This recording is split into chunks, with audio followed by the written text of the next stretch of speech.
pocketis. It doesn't know and it can't go far. It's lost itself, the nasty, nosy thing. It doesn't know the way out. It said so.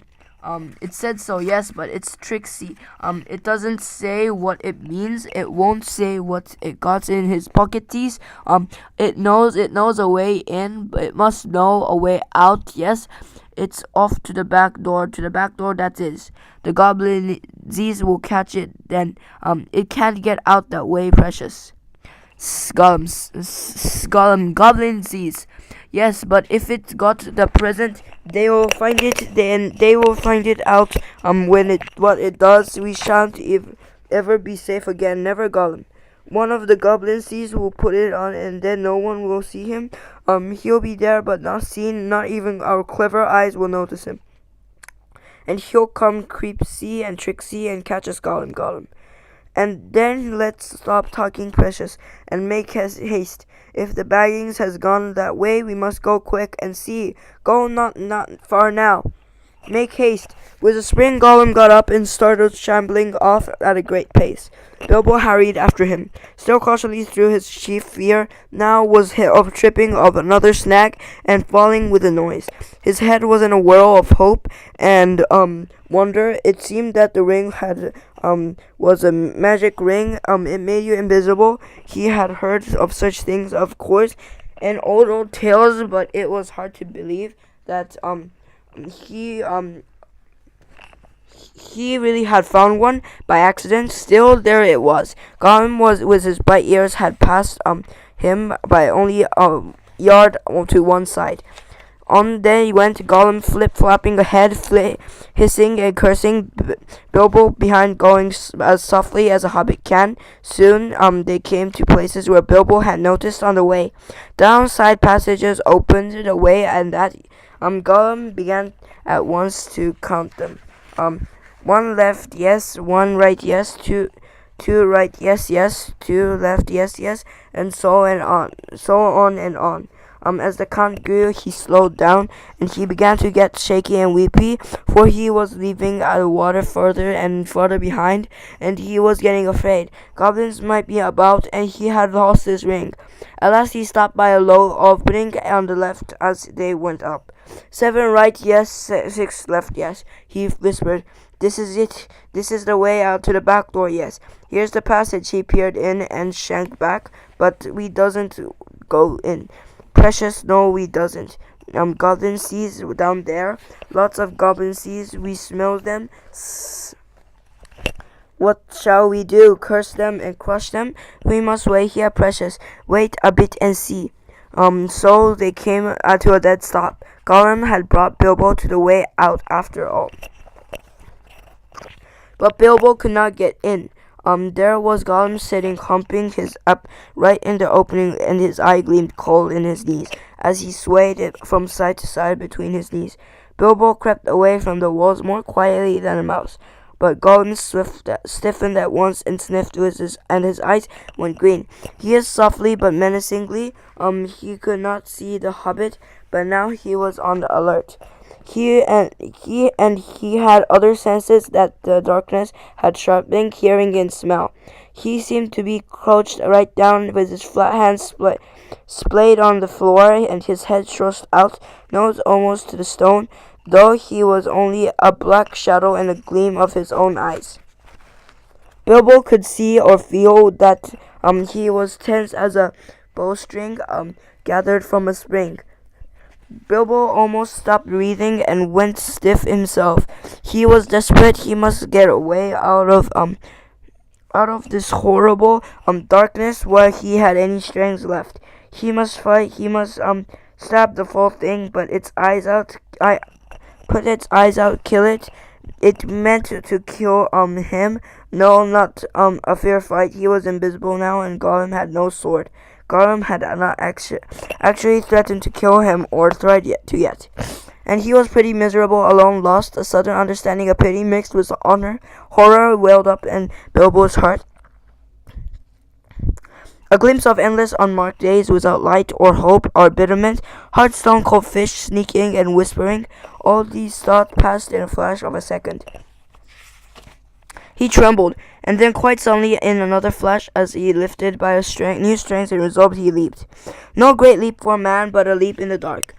Straight over Gollum's head, he jumped 7 feet forward and 3 in the air. Indeed, he had known it. He only just missed cracking his skull on the row arc of the passage. Gollum threw himself backwards and grabbed as the hobbit flew over him, but too late. His hand snapped on the thin air. Bilbo, falling far on his sturdy feet, sped off down to the new tunnel. He did not turn to see what Gollum was doing. There was hissing and cursing almost at his heels at once first, then it stopped. All at once there came a blood-curdling shriek filled with hatred and despair. Gollum was defeated. He dared to go no farther. He had lost his prey, and long too. The only thing he had ever cared for, his precious. The only thing he had ever cared for, his precious. The cry brought Bilbo's heart to his mouth, but still he held on. Now faint as an echo, but menacing, the voice came behind. Thief, thief, thief, Baggins, we hates it hates it forever. Then there was a silence, but that too seemed menacing to Bilbo. If goblins are so near that he smelt them, he thought, then they'll have heard his shrieking and cursing. Careful now, or this way will lead you to worse things. The passage was low and roughly made. It was not too difficult for the hobbit, except when, in spite of all care, he stubbed his poor toes again several times on nasty jagged stones on the floor. A bit low for goblins, at least. For the big ones, thought Bilbo, not knowing that even the big ones, the ogres in the mountain, go along at a great speed, stooping low with their hands almost on the ground. Soon the passage that had been sloping down began to go up again. After a while, it climbed steeply. That slowed Bilbo down. But at last the slope stopped. The passage turned a corner and dipped down again. And there, at the bottom of the short incline, he saw filtering round another corner a glimpse of light, not lead light as of fire or lantern, but a pale out-of-doors sort of light. Then Bilbo began to run, scuttling as fast as his leg would carry him. He turned the last corner and came suddenly right into an open space, where the light, after all that time in the dark, seemed dazzlingly bright. Really, it was only a leak of sunshine in the doorway, where a great stone door was left standing open, and full armor, with drawn swords, sitting just inside the door and watching it with wide eyes, and watching the passage that led to it. They were aroused, alert, ready for anything. They saw him sooner than he saw them. Yes, they saw them, whether it was an accident or a lost trick of the ring before it took a new master. It was not on his fingers. With yells of delight, the goblins rushed upon him. A pang of fear and loss, like an echo of Gollum's misery, smote Bilbo, and forgetting even to draw his sword, he struck his left pocket and stepped on his finger. The goblins stopped short. They could not see a sign of him. He had vanished. They yelled twice as loud as before, but not so delicately. Where is it? They cried. Go back up the passage, some shouted. This way, some yelled. That way, others yelled. Look out for the door below, the captain. Whistles blew, armor clashed, swords rattled, goblin crusted and swore and ran hither and thither, falling ones over one another and getting very angry. There was a terrible outcry to do and disturbance. Bilbo was dreadfully frightened, but he had the sense of to understand what had happened and to sneak behind a big barrel which held a drink for the goblin guards, and so get out of the way to avoid being bumped into, trampled to death, or caught by Figo.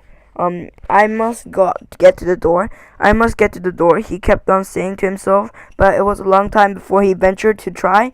Then it was like a horrible game of blind man's buff. The place was full of goblins running about, and the poor little hobbit dodged this way and that, was knocked over by Goblin, who could not make out what he had bumped into and scrambled away on all fours, slipped between the legs of the captain just in time, got up and ran for the door. It was still ajar, but a goblin had pushed it nearly to Bilbo, struggled, but he could not move it. He tried to squeeze through the crack. He squeezed and squeezed and struck. It was awful. His buttons had got wedged on the edge of the door, and the door paused. He could see outside into the open air, where there were a few steps running down into a narrow valley between tall mountains. The sun came out from behind a cloud and shone it bright onto the outside of the door, but he could not get through. Suddenly one of the goblins inside shouted, "There is a shadow by the door! Something's outside!" Bilbo's heart jumped into his mouth. He gave a terrible squirm. Buttons burst off in all directions.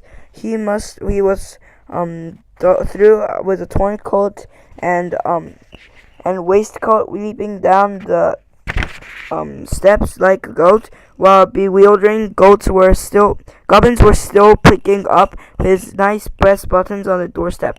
Of course, they soon came down after him, hooting and hallooting and hunting among the trees, but they didn't like the sun. It made their legs wobble and their heads giddy. They could not find Bilbo with the ring on, slipping in and out of the shadow of the trees, running quick and quiet and keeping out of the sun, or so soon they had went back grumbling and cursing to guard the door. Bilbo had escaped.